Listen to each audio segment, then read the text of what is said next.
महाराष्ट्रातल्या काही भागांमध्ये मान्सून सक्रिय झालेला असला तरी मराठवाड्यात यंदा मान्सूनचं आगमन उशिराने होण्याची शक्यता आहे। परभणीतल्या वसंतराव नाईक मराठवाडा कृषी विद्यापीठाचे हवामानशास्त्रज्ञ विभागाचे प्रमुख डॉक्टर कैलास डाखोरे यांनी हा अंदाज व्यक्त केला। शेतकऱ्यांनी पेरणीची घाई न करता पुरेसा आणि समाधानकारक पाऊस झाल्यावरच खरीप पिकांची पेरणी करावी असं आवाहन त्यांनी केलं।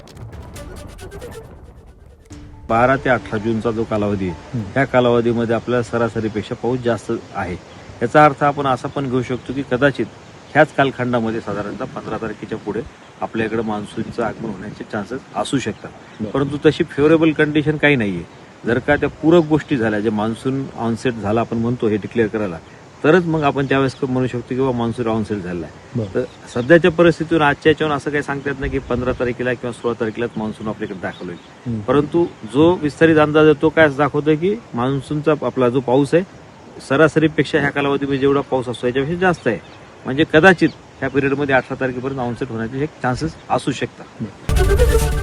एबीपी माझा, उघडा डोळे बघा नीट।